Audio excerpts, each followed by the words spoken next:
Okay. Ako mahilig ako din tulad ni Chef Hassett, itago yung vegetable. I make it into purees. Uh-huh. I make it into a sauce. Uh-huh. Ayan, yung mga carrots, kinocombine ko yan. Pinupuree ko. Pag sauce na siya, hindi na naman siya Hindi na makuha. mahalata. That's right. Oo. So, Tama ganun yan. din, even with baking. So, Ganun it's din. in the preparation pa rin. Yes, Candice? I also tried I tried adding spinach also sa brownies or carrots sa cake. Then also, 'di ba for kids, what is familiar to them is what they like. So kung fried, they're used to fried. Instead of using flour lang, they can use I use oats, especially like mga burger patties, you can add oats. Oh, yes, Rick.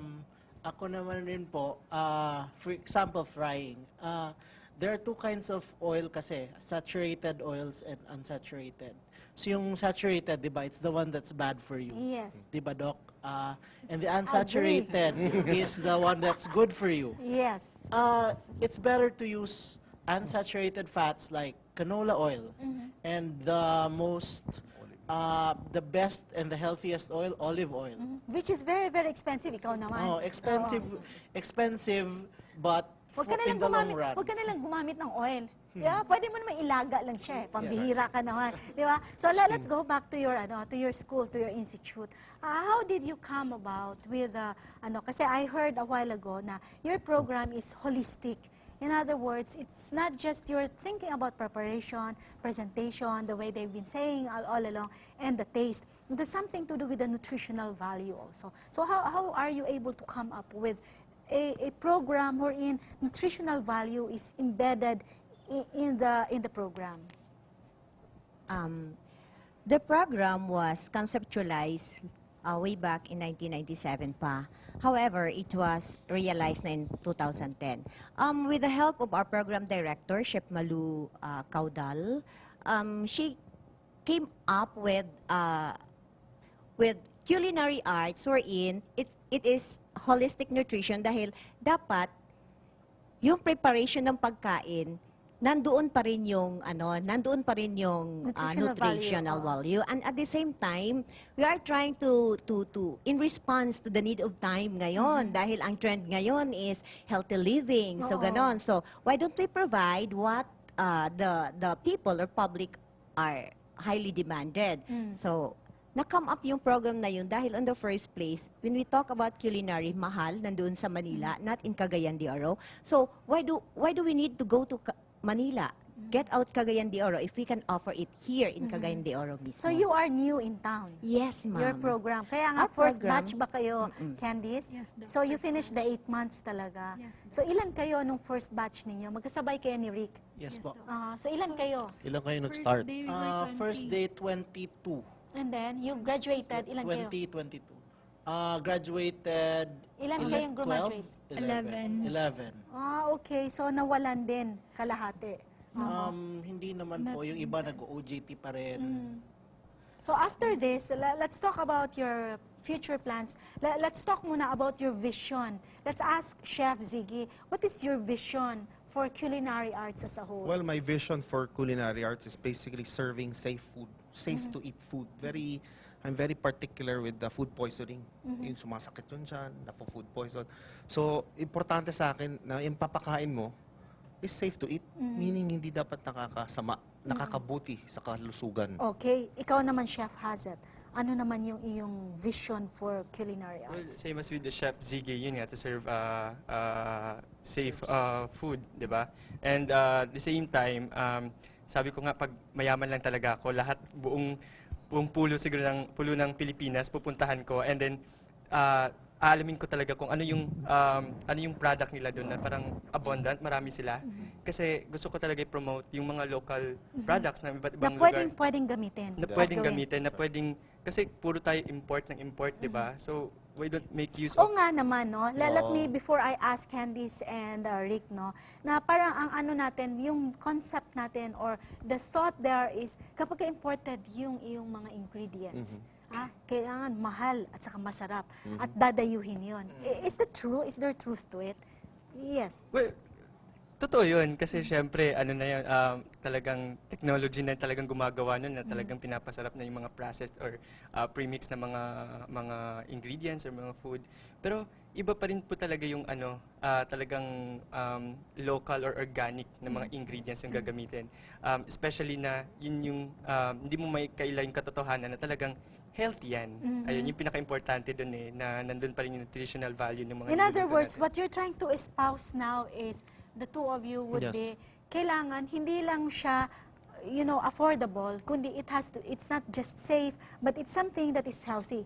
Tama po yun, tama po yun. Tulad nung just simple preparation, like here, mura naman ang kamatis. I encourage people to make their own sauce, tomato sauce. Instead of bilhin I'm ka. not against tomato sauce companies because we also use that. But meaning, marami naman abundant kaysa masira, gamitin na. Gamin mo na lang. Ayan, no. Oo. Tapos very economical. Sa'yo naman, Candice, no? Kasi you're a new graduate, eh. So you have a future ahead of you, kung iga nga. So what would you want to happen to the industry of culinary arts if you were, to be visionary about it? Anong gusto mong mangyari? Or ikaw mismo, what would you be espousing for? Siguro I wanted to improve and I hope more people would be educated. Like, di ba, a lot of people would wonder na what is really culinary arts? Is it for the rich only? So now you know it's not just for the rich. It's It's affordable. for people who has the passion. Okay. And it can be offered here. And it's Yes. being offered here right in CIC. Di ba? Yes, Rick. Ano naman sa'yo? For me, dapat more people would join in with culinary, not because for some jobs in culinary are paying very good, for example, sa abroad, in demand ngayon. For me, dapat more people with passion are going to join in because mostly nakikita ko yung mga walang passion nagda-drop out middle of the SEM, ganyan. Pero alam niyo ba na according to the Department of Trade and Industry, we had them as guests, in one of our programs. Yes. Na isa sa in ngayon actually is which the Philippines, the economy is actually trying to encourage actually is dapat maging entrepreneurs ang mga tao ngayon, no? So hindi lang dapat sila employed eh. So one of the top ngayon is actually ang food industry eh. And so I think you are all in the right track, no? So let's answer a question from Eve. What are the basic kitchen tools and equipments I should have to start my future as a chef? And more power to our health advocate chefs. Thank you, thank you. Of course, you need a knife and a chopping board. That's a Okay. basic. And of course, a cooking pan. And your burner. Okay. That's it. So, kayang-kaya na yon. From 0915-328-4784.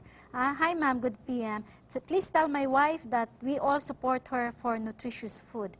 Truly, we can have a healthy lifestyle if we want. Long live CIC. Healthy Pinas. Maraming salamat. Maraming Okay. Thank you. Now, from Pinky Mom, comment ko lang ang mga gwapo ng mga chef. At saka maganda din.